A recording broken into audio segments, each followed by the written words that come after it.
Hello friends, இன்றைக்கி நம்ம ஒரு சாம்பார் ரெசிபி தான் பார்க்க போகிறோம். இது நம்ம காய்கறிகள்லாம் சேர்த்து வைக்க போகிறதில்ல, வத்தல்லாம் சேர்த்து வைக்க போகிறோம். அதாவது மாவத்தல், கொத்தரை வத்தல், அந்த மாதிரி வத்தல்லாம் சேர்த்து வைக்க போகிறோம். எங்கள் அம்மா இந்த ரெசிபி செய்வாங்க, ரொம்பவே டேஸ்ட்டாக இருக்கும். காய்கறிகள்லாம் இல்லாத சமயத்தில் நம்ம சாம்பார் இந்த மாதிரி ட்ரை பண்ணி பாருங்கள். டேஸ்ட் ரொம்பவே சூப்பராக இருக்கும். அதுக்கு தேவையான அளவுக்கு துவரம்பருப்பு நான் வாஷ் பண்ணிவிட்டு ஒரு மண் சட்டியில் சேர்த்து வச்சுருக்கேன். இது கூட நம்மளுக்கு இப்போ பெருங்காயம் சேர்த்துக்கலாம். அதே மாதிரி இந்த மாவத்தில் நான் வாஷ் பண்ணி எடுத்து வச்சுருக்கேன். இப்போ இதை நான் இந்த பருப்பு கூடயே சேர்த்து வேக வச்சுக்கிறேன். ஏன்னா இந்த வத்தல் வேகிறதுக்கு கொஞ்சம் டைம் எடுக்கும். இந்த மாங்காய் ரொம்ப காஞ்ச மாங்காய், அதனால் வேகிறதுக்கு டைம் எடுக்கும். அப்படிங்கிறனால நான் பருப்பு கூடயே சேர்த்து வேக வச்சுக்கிறேன். இப்போ இது வெந்ததுக்கு அப்புறமா நம்ம மற்றபடி பொருட்கள்லாம் எப்படி சேர்க்குறதுன்னு பார்க்கலாம். இப்போ இது வேகட்டும்.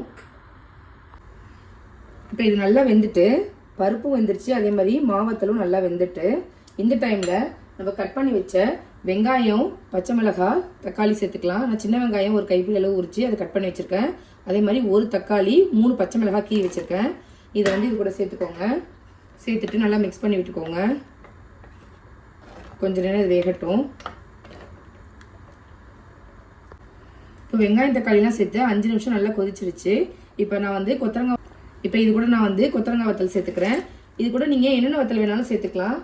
இது கூட நீங்கள் சுண்டைக்காய் இல்லை கத்திரிக்காய், மணத்தக்காளின்னு எந்த வத்தல் வேணாலும் சேர்த்துக்கலாம். நான் இன்றைக்கி இது 2 தான் சேர்த்து செய்கிறேன். இப்போ இதையும் சேர்த்துட்டு மிக்ஸ் பண்ணி விடுங்க. ஒரு 2 நிமிஷம் இது வேகட்டும். இப்போ இது கூட நான் மிளகாத்தூள் சேர்த்துக்கிறேன்.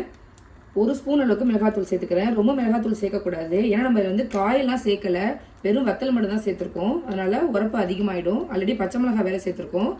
ஸோ நான் 1 ஸ்பூன் அளவுக்கு குழம்பு மிளகாய் ஆல்ரெடி நான் மஞ்சத்தூள் சேர்த்து தான் பருப்பு வேக வச்சுருக்கேன். ஸோ இப்போ மிளகாத்தூள் மட்டும் சேர்த்துக்கிறேன்.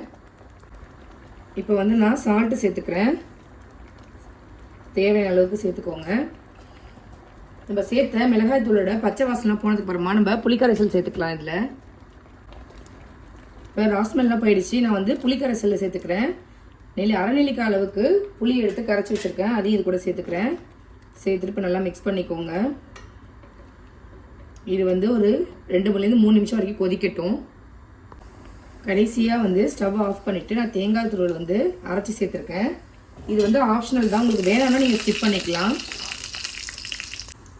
அதுக்கப்புறமா இதுக்கு தாளிப்புக்கு காஞ்ச மிளகாய் 2ம் கொஞ்சமாக வடகமும் சேர்த்து தாளிச்சிருக்கேன். இது கூட சேர்த்துட்டிங்க அப்படின்னா சூப்பரான சிம்பிளான வத்தல் சாம்பார் ரெடி ஆகிடும். இது ஃப்ளேவர் ரொம்பவே சூப்பராக இருக்கும்.